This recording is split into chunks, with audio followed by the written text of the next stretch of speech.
Salve, galera, voltamos aqui. Vamos dar uma continuidade no tema, né, no pós-cruzadas, né, pós-movimento cruzadista, né, que atinge a Europa, fazendo a transição entre a alta e a baixa Idade Média, entre o modelo feudal e a crise do feudalismo e as origens do capitalismo ali. Basicamente, o que a gente precisa lembrar, né, do efeito da cruzada, né, desenvolvimento cruzadista, da Guerra Santa, que levou o excedente de população para o Oriente, que levou nobres a buscarem terras, né, novas conquistas no Oriente, que levou pessoas a buscarem a salvação, né, lutando, matando ou vencendo a guerra em nome de Deus, né?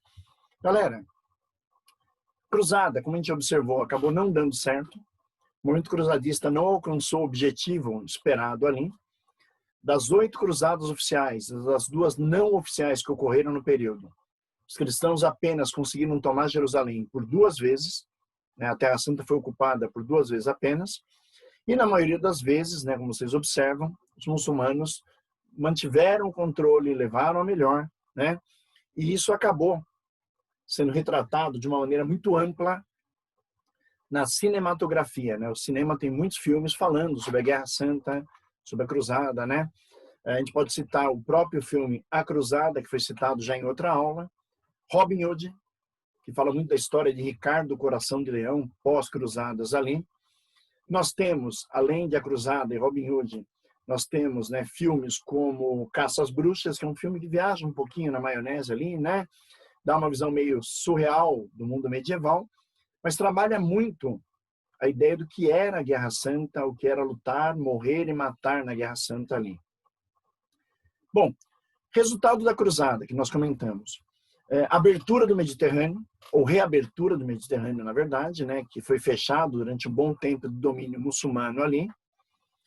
Ativação do comércio nesse mar. Nascimento de feiras, nascimento de cidades, né, ou renascimento de cidades também naquela região. E um comércio que começa a integrar o Ocidente ao Oriente. Galera, acho que o grande resultado cruzadista, na verdade, é uma coisa que acaba quebrando a estrutura feudal, desestruturando aquele mundo rural, aquele mundo amonetário, aquele mundo fechado, né, dentro dos feudos ali, e abrindo para um mundo comercial, um mundo urbano, um mundo desenvolvido, um mundo que vai ter a margem do Mediterrâneo, ou os portos do Mediterrâneo, como ponto-chave para o desenvolvimento econômico, né, durante a Baixa Idade Média, que vai acabar levando a derrocada do feudalismo e a ascensão de um modelo mais capitalista, um modelo voltado à acumulação de capital e ao lucro, né? Podemos falar que um pré-capitalismo para depois um capitalismo se consolidar ali. Galera, é interessante a gente observar que a Europa, até, vamos colocar ali, século IX, né, século X, século XI, né, a gente percebeu que as cidades foram sendo protegidas contra guerras, contra invasões, né, por muralhas, por fortificações. Então, muitas vezes você vai perceber que o local onde os servos, os camponeses, iam trocar sua produção era dentro das muralhas do castelo ou dentro das muralhas de uma fortificação, que era para proteger, né, para organizar um desenvolvimento ali. Essas muralhas, as fortificações, nós chamamos elas de burgos, né? E, lógico que, a partir dessas muralhas, das fortificações, e a partir das cidades que vão nascer, né, a partir do desenvolvimento comercial do mar Mediterrâneo, cruzada e pós-cruzada ali, nós vamos ver essas cidades, vamos ver essas áreas protegidas se tornarem centros comerciais. Ou seja, o comércio passa pela cidade, o comércio passa por essa área fortificada, que é o burgo. Da definição de burgo, né? É uma cidade murada, uma cidade fortificada, né? Geralmente anexa ao castelo, a área central de um antigo feudo ali, né? Bom, a gente analisando essa estrutura, a gente percebe que o próprio medo da guerra, a própria violência, os saques, a luta santa, as invasões de um povo com relação ao outro geraram áreas protegidas, áreas muradas, áreas fortificadas, os burgos, E a ascensão comercial, essa abertura do mar Mediterrâneo, fez surgir novas cidades também, com novos portos na margem do Mediterrâneo, além do que já existia desde a época de Roma. Tá? Bom, essa estrutura, que acaba dando origem a uma cidade comercial, uma cidade amplamente, né, voltada para a troca, para o comércio, para a lógica, né, de você trocar produção, ela acaba ganhando com o tempo a lógica e o status de uma cidade que caminha para o capital, que caminha para o uso da moeda, que caminha para não só a troca natural de um produto por outro, mas a compra de produtos, a venda de produtos ali. E começa a cidade uma concentração de pessoas. Por quê? Imagina que essas cidades nascem, né, dentro de áreas, né, que eram os antigos feudos. Então, a população que mora fora da cidade, a população que mora fora do muro de um burgo, de uma área protegida, ela trabalha ainda como servo, ela trabalha ainda como camponês, pagando as obrigações servis, né, a talha, a corveia, a banalidade, a mão morta, né, a prima noite, né, que eram as obrigações de um servo ali. E com o tempo, essa população acaba migrando da área rural para dentro dos burgos, para dentro das cidades, onde o trabalho será um trabalho livre. Onde você vai trabalhar com comércio, onde você vai trabalhar comprando, vendendo, onde você vai trabalhar carregando cargas, né? As funções são múltiplas ali. Então, há uma transição daquele mundo rural fora da muralha, daquele mundo rural fora da cidade, para o mundo urbano, dentro das cidades, para o mundo urbano dentro daquela estrutura do burgo, ou seja, daquela área murada e protegida ali. Essa transição, essa mudança, né, ela acontece, ela se fortalece principalmente nos séculos 11 e 12. Por quê? O mar Mediterrâneo foi aberto, o comércio do Mediterrâneo entre Europa e Oriente é muito forte, os europeus começam a comprar, como nós falamos na aula anterior, o cravo, a canela, a pimenta, a seda, o perfume, o incenso, o ouro que vinha do Oriente, começa a ser comercializado ali. Os europeus também vão levar os seus produtos, né, como o trigo, a cevada, né, a produção agrícola deles ali para troca. E nós vamos ter uma grande rota comercial dentro do mar Mediterrâneo. Galera, essa rota do Mediterrâneo, ligando principalmente as cidades italianas, né, Gênova, Veneza, Florença, Roma, ao Oriente, é a rota principal. Nós chamamos de rota do Mediterrâneo, né, que vai levar ao Ocidente e Oriente. Mas nós vamos ter rotas intermediárias que são tão importantes quanto. Por exemplo, a rota do Mar do Norte, que é quando você sai do Mediterrâneo, passa por Gibraltar, na região da Península Ibérica, e sobe em direção à Inglaterra, sobe em direção ao que é o Sacro Império Romano Germânico. Então, nós vamos ter uma rota que não era muito usada, que era uma rota que era até quase que desconhecida para muita gente ali, que vai passar pelo litoral da Europa, que vai passar pelo Canal da Mancha, que vai ligar o comércio com os ingleses, com os alemães, germânicos, na verdade, naquela época ali. Uma outra rota interessante, ela sai das cidades italianas, de Gênova, Veneza, Florença e Roma, e vai em direção ao quê? A Flandres, que é a atual Bélgica. Essa rota que liga a Itália, a Península Itálica, né, na verdade, na época, ao que seria a Bélgica hoje, chamada de Flandres, que era uma cidade comercial muito importante na época, é a rota de Champagne.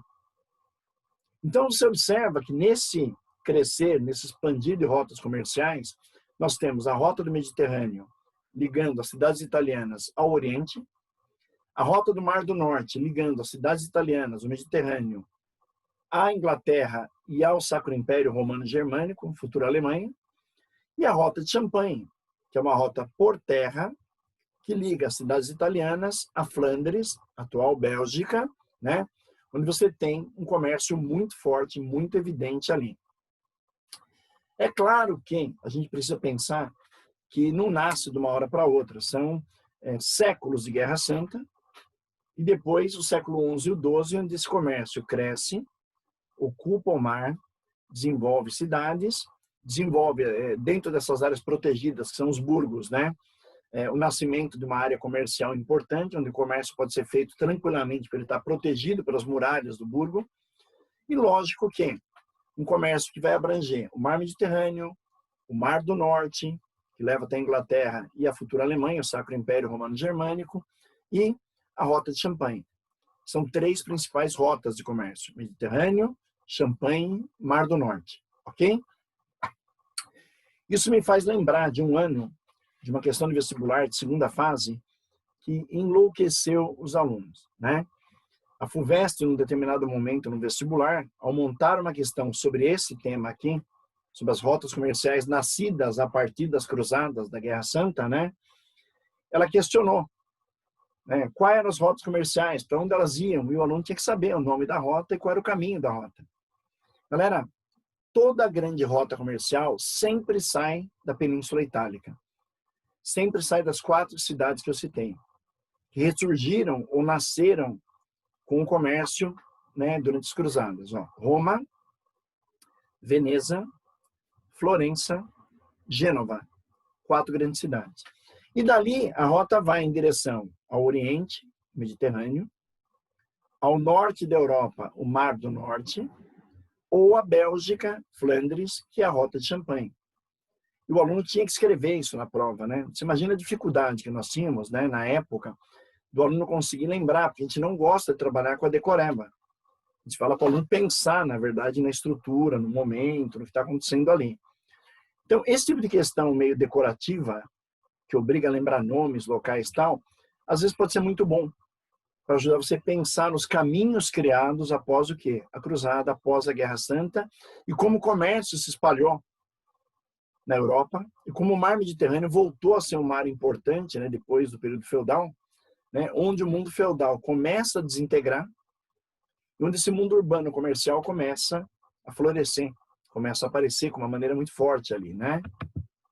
Bom, nesse contexto comercial, de rotas, de abertura de caminhos para o Oriente, de rotas para Flandres, para o Mar do Norte, para o Oriente Médio, né?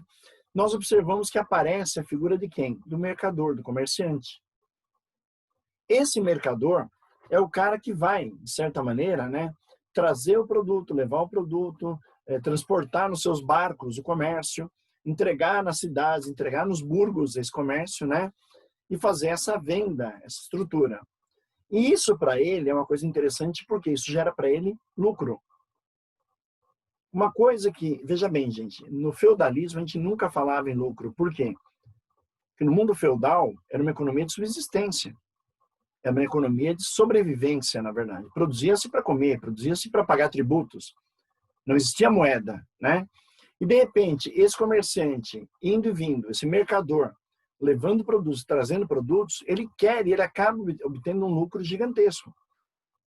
Agora você vai falar, Moda, como é que eu consigo um lucro trocando produtos? É claro que, com o advento urbano, as cidades, os burgos, com o advento comercial, feiras, comércio, venda, compra, importação, exportação do Oriente, é necessário que reapareça, que seja usada a moeda.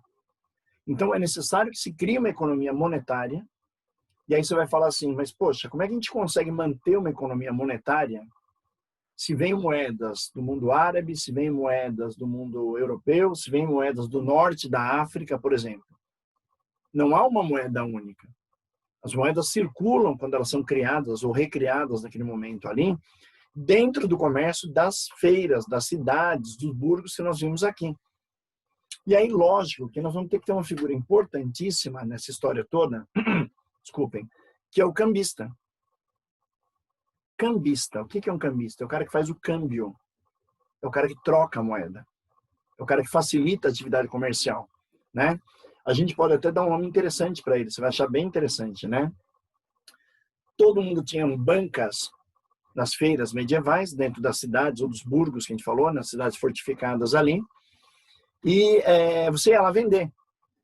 Chegava com a sua moeda, o cara tinha uma moeda diferente, vocês iam fazer a troca comercial, iam fazer essa relação de troca, né, de moeda ali, e de repente era complicado. Eu chegava com uma moeda oriental, você era um europeu e eu ia comprar de você, então primeiro eu passava no cambista, ele tinha uma banca na feira onde ele trocava moedas e cobrava pela troca da moeda, ele também obtinha lucro. Então, por exemplo, olha, eu preciso de 10 moedas, eu estou te dando 10 moedas. Ele fala, olha, eu faço o seguinte, você me dá 10 moedas, eu cobro 2 e te dou, na verdade, 8. Essas 2 que eu te cobro é o meu lucro pela troca financeira, né? O que acaba acontecendo? Esse cambista, que tem a banca na feira medieval, onde ele troca moedas para facilitar o comércio ali dentro, ele ganha um nome, né? Ele é um banqueiro. Olha que interessante. A palavra banqueiro, ou seja, o cara da banca, né, que troca, que faz o quê? O fluxo de moedas rolar numa feira medieval, que faz o câmbio, né? Olha que interessante, faz o câmbio, o trocar, ele está ali. Então, além do mercador, além do comerciante que vai ganhar muito dinheiro, vai ganhar muita riqueza, transportando, vendendo, comercializando produtos na rota do Mediterrâneo, na rota do Mar do Norte, na rota da Champagne, nós vamos ter aí o cambista, o trocador de moeda, o cara que vai fazer o quê? De certa maneira, as trocas ali, né? E com isso, vamos lembrar, a gente precisa ver que esse mundo se torna um mundo extremamente perigoso. Por quê? Porque nós temos feiras, nós temos cidades comerciais, nós temos burgos, né? Cheio de comércio, com moeda circulando, com riqueza circulando, com uma vida comercial, com uma vida pré-capitalista muito forte ali. Quem vai se colocar contra isso, quem vai combater isso, é a igreja. Por quê? Porque, veja bem, a partir do momento que eu crio a imagem do mercador, a partir do momento que eu crio a imagem do cambista, do banqueiro, trocando moedas numa feira, eu estou criando uma estrutura de lucro. E para a Igreja Católica, o lucro era um pecado. Obter lucro era um pecado. Obter lucro era a perda da salvação. A Igreja chamava o pecado do lucro de usura. Olha o nome dado, usura. O que é usura? O pecado de obter lucro explorando alguém. Então, de certa maneira, a Igreja começa a colocar que o comércio, que o lucro, que essa atividade mercantil que está acontecendo ali, de comprar e vender, né, ela acaba se tornando uma atividade marginal, uma atividade fora do contexto da Idade Média, como a igreja queria ali, e de certa maneira a gente acaba observando que para a igreja, essa ideia de concentração urbana, comércio, compra, venda, lucro, é o que vai derrubar, é o que vai destruir a lógica do mundo feudal. A lógica do poder da própria igreja em determinado momento ali. Alguém pode falar assim, moda, eu acho que a igreja não gostava, a igreja contrariava a ideia do comércio, do lucro, porque se a pessoa agora ganha dinheiro com comércio, se a pessoa agora ganha dinheiro comprando e vendendo, ou trocando moedas, ela aprende a acumular dinheiro. Ela aprende que ela pode trocar, ganhar em cima e obter um lucro e acumular riqueza. E a Igreja Católica, ela vivia da ideia de que as pessoas deviam doar a sua riqueza, fazer as obras para a igreja, para alcançar a salvação. Então você vai ter um choque entre esse comerciante, esse cambista, esse banqueiro, com a Igreja Católica, brigando entre eles ali, que a igreja queria a riqueza, né? Queria continuar dominando, controlando a mentalidade, a riqueza, o poder naquela época, e nasce esse grupo de mercadores, nasce esse grupo de comerciantes aí, que agora entenderam que eles podem enriquecer, acumular riqueza e se tornarem poderosos ali, né? Aliás, vamos dar um nome para esses mercadores, tá? Vamos dar um nome para esse pessoal que vende, compra e faz atividade comercial. Olha só que interessante. Eles fazem atividade nas feiras, fazem atividade nas cidades, fazem atividades nos burgos, nas cidades muradas, que são os burgos ali. Galera, a cidade murada, que nós chamamos de burgo, dá origem a uma classe de comerciantes chamada de burguesia. É nesse momento da Idade Média, na Baixa Idade Média, na crise feudal, no auge comercial e urbano, é que nasce a burguesia. Então, nós vamos ter o burguês. Quem é o burguês? O cara que mora num burgo, comercializa, obtém lucro, faz o comércio, né? E é perseguido e é contrariado pela Igreja Católica, que não aceita e que vê o lucro como um pecado, ok? Bom, as rotas comerciais são gigantescas, né? O comércio com o Oriente é muito forte. Nós observamos que as cidades italianas aqui, ó, Veneza, Gênova, né, que nós citamos ali, mais Florença, mais Roma, junto com cidades portuguesas, né? Vamos voltar aqui um pouquinho, como Lisboa, Setúbal, Cidade do Porto, Toledo, na Espanha, né? Lá no alto, em Londres, Antuérpia, né? Hamburgo, mais para o lado africano, Alexandria, né? Que está aqui, ó, já no Egito, né? Próxima região do Antigo Egito, Antioquia, Bagdá, e esse comércio chega na China, esse comércio chega na Índia. Então, essas rotas comerciais vão crescendo de uma maneira violenta, vão se estabelecendo na Europa, vão caminhando para a derrubada do mundo feudal. As populações que moravam no campo começam a migrar para a cidade, começam a abandonar o trabalho de servo para ser um trabalhador livre. Existe até uma frase de um monge medieval que ele fala o seguinte, que o trabalho da cidade torna o homem mais livre. Olha só a frase. O trabalho na cidade torna o homem mais livre. Ou seja, no campo eu sou um servo, eu estou preso à terra, eu estou dominado pela questão da terra. E na cidade eu sou um trabalhador livre que ganho moeda, que ganho dinheiro para trabalhar numa feira, para carregar produtos, para descarregar cargas, para vender produtos numa feira para um comerciante. Então, olha que relação interessante. Além do lucro, eu, comerciante agora, posso pagar, né, um salário, posso pagar, fazer um pagamento para trabalhadores que trabalham para mim. A ideia de ter o trabalho, de ter o comércio, de ter o lucro, já nos dá a ideia do surgimento de uma prática que vai dar origem ao capitalismo. Então, nós estamos abandonando o feudalismo e caminhando para o capitalismo. É uma transição feudo-capitalista. A transição rural-urbana, né, que está acontecendo na Idade Média, naquele momento ali. E lógico que as cidades se tornam extremamente fortes, as cidades se tornam locais poderosos, né? Lembra que as cidades não tinha jeito, né? Elas estavam, de certa maneira, em territórios que pertenciam aos antigos feudos, aos senhores feudais.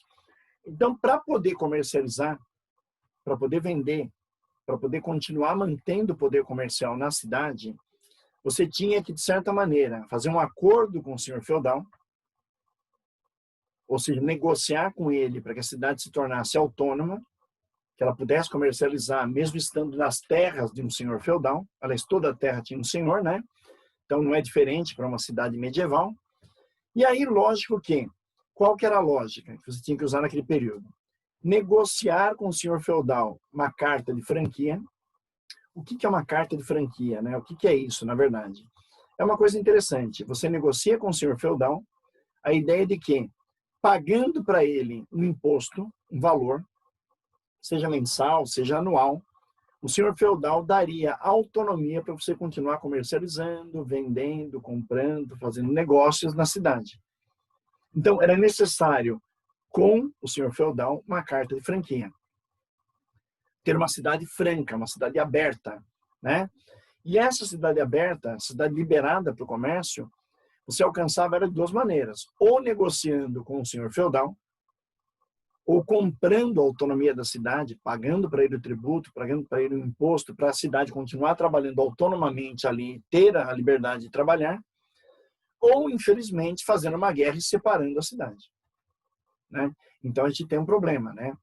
Muitas cidades da Idade Média que não conseguiram negociar com as terras ou a liberdade para comercializar com os antigos senhores feudais ali, acabaram fazendo guerras.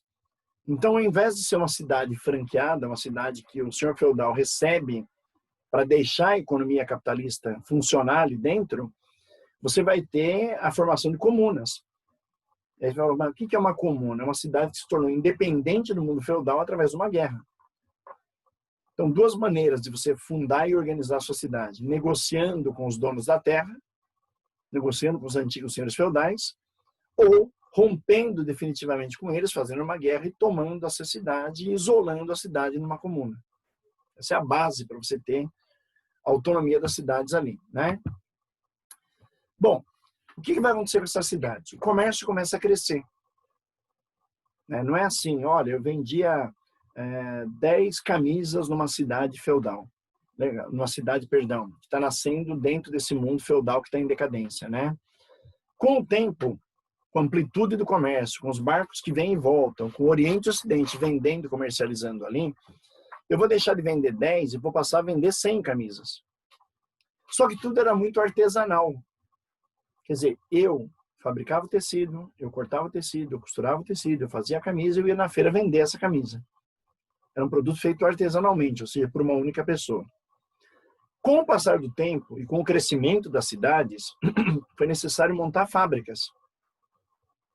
Galera, quando eu falo fábrica, não no contexto de indústria, no contexto máquina, mas fábricas ou oficinas de manufaturas. O que é isso? A manufatura é o trabalho feito por artesãos.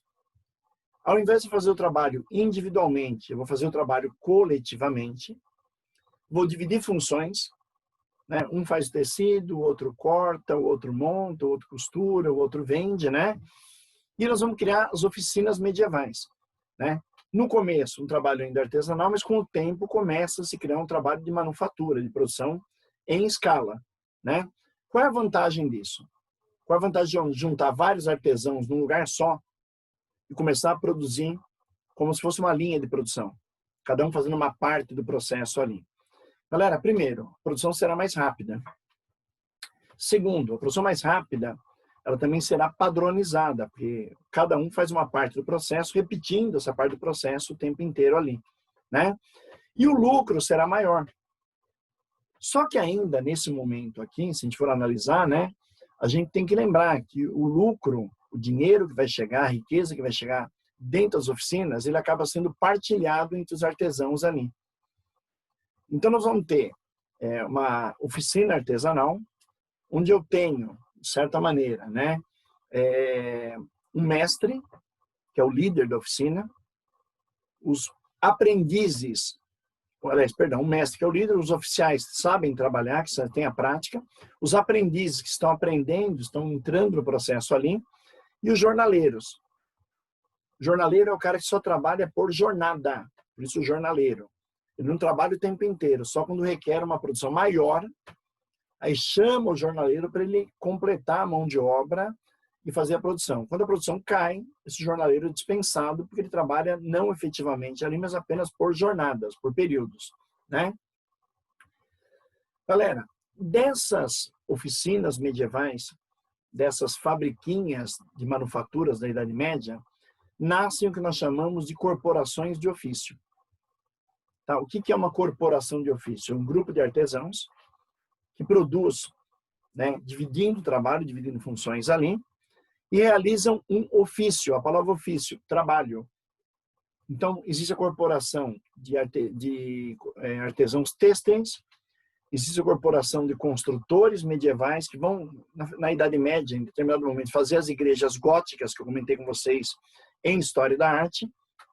São construtores medievais, se unem numa corporação de pedreiros medievais, construtores ali. E nós vamos tendo várias corporações.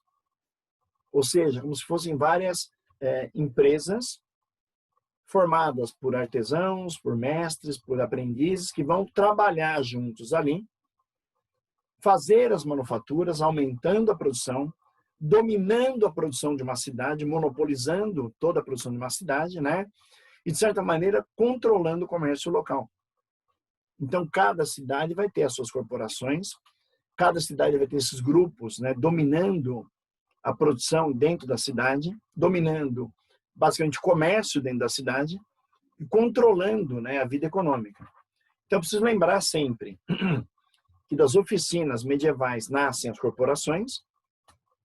O trabalho é feito agora coletivamente, não mais individual, como era no artesanato mais rudimentar, mais primitivo ali. E lógico que esse trabalho feito em corporação, em grupos, ele gera uma produção maior, um lucro maior, um desenvolvimento muito maior. E essas corporações vão acabar dominando, né, as feiras, dominando as cidades, dominando os burgos, onde elas estão localizadas ali. Então, nós vemos o quê? Um monopólio das corporações, onde outro grupo não pode entrar na cidade, outro grupo não pode tentar dominar o comércio da cidade. O comércio vai estar exatamente na mão desses grupos de trabalhadores, grupos de artesãos que se uniram para formar a corporação de ofício ali, certo? E, lógico que é necessário, por uma questão de segurança, é necessário por uma questão de preservação dessa economia, preservação desse comércio, que você crie estruturas de segurança. Estruturas que controlem, que evitem, né, que outro grupo entre na cidade, que outro grupo domine a cidade, que a economia seja regulada, que a economia seja organizada ali, né? Então, vou explicar duas coisas aqui, bem simples. Dentro de uma rota comercial, onde tem várias cidades, várias feiras, vários burgos localizados ali, vamos pegar um exemplo, né? Rota do Mar do Norte, né? Então, ligando a Itália até a Inglaterra, até o Sacro Império Romano Germânico, futura Alemanha ali. Quando você olha aquela rota comercial, ela era passível de ser tomada por outros grupos, ela era passível de ser manipulada por alguém, ela necessitava de uma regra para funcionar, ela necessitava de uma organização dentro de uma rota comercial. Então, o que a gente cria? Olha o termo, a gente cria uma Hansa. É o termo usado, Hansa. Então, o que é uma Hansa? A Hansa é uma estrutura que organiza uma rota comercial, onde as cidades se unem, né, formando uma união de cidades, criando regras, criando uma proteção, até militar, né, para evitar que alguém tome, alguém ataque essa rota comercial ali, né, e defendendo o interesse dessas cidades. Qual foi a Hansa mais famosa? Né? A Liga Hanseática ou a Hansa Teutônica, né, que ligava a rota do Mar do Norte ali. Essa é uma Hansa muito importante, porque ela defende os interesses daquelas cidades, o interesse do comércio, daqueles comerciantes ali, e defende, lógico, contra qualquer possibilidade de uma quebra de regra, de um ataque, de uma dominação de um outro grupo sobre aquela rota comercial. Em contrapartida, presta atenção, em contrapartida, dentro das cidades, dentro das corporações de ofício, né, haviam também grupos que organizavam uma segurança interna, organizando regras, organizando funcionamento, organizando quem pode e quem não pode dominar, comercializar, vender e comprar numa cidade. No caso da cidade, nós chamamos de guilda. Então, a estrutura de organização, a estrutura de segurança, de proteção do comércio de uma cidade é uma guilda. Numa rota que liga várias cidades, é uma Hansa. Os nomes são estranhos, os nomes são esquisitos, talvez difíceis de lembrar, mas são necessários, né? Eu posso chegar daqui 2 anos, no 3º ano do médio, e pegar uma pergunta numa prova de vestibular falando, ó, qual é a função de uma guilda? Aí você vai responder. Organizar o comércio de uma cidade, proteger o comércio de uma cidade, estruturar, regular o comércio de uma cidade. Bacana. E qual é a função de uma Hansa? Proteger, organizar, né, estabelecer regras no comércio entre cidades, dentro de uma rota comercial. E no caso da Hansa Teutônica, ou Liga Hanseática, lá no Mar do Norte, ela é gigante, né? Porque, olha, veja bem, ela une 80 cidades germânicas numa liga comercial. Ou seja, estabeleceu-se uma regra para que as 80 cidades se autoprotegessem, se desenvolvessem e criassem um sistema econômico entre elas ali.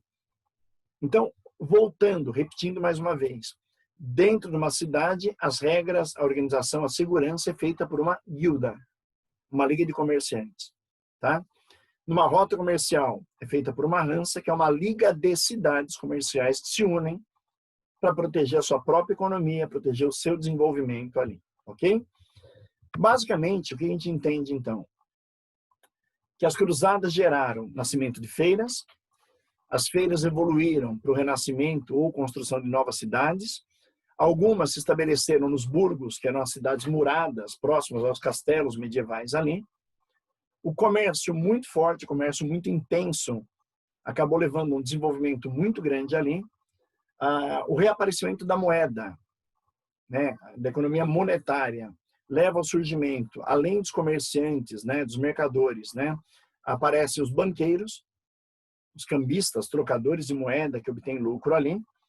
Esse grupo, né, de banqueiros, esse grupo de mercadores, passa a viver nos burgos por segurança e se torna a nossa burguesia, que nasce como nova classe social da Idade Média. Ou seja, nasceu um grupo novo, a burguesia. Essa burguesia obtém lucro e é contrariada pela igreja, que acha que o lucro, coloca o lucro como um pecado, o pecado da usura, né? O pecado do obter lucro explorando alguém. De certa maneira, a Igreja Católica entra em choque com os interesses das cidades, né? Mas vai sair perdendo porque o lucro chamou muita atenção, o lucro trouxe uma vivacidez muito grande ao mundo medieval ali. As pessoas migram do campo para a cidade. Os senhores feudais, donos das terras, agora vendem o direito de franquia, a carta de franquia, para que as cidades possam funcionar nas suas terras ali, autonomamente. E quando o senhor feudal não quis fazer isso, né, houve a derrubada dos senhores feudais, a derrubada do poder sobre a terra ali, e nascem as cidades autônomas, que nós vamos chamar de comunas, que não dependem mais da autoridade do dono da terra para poder funcionar, né?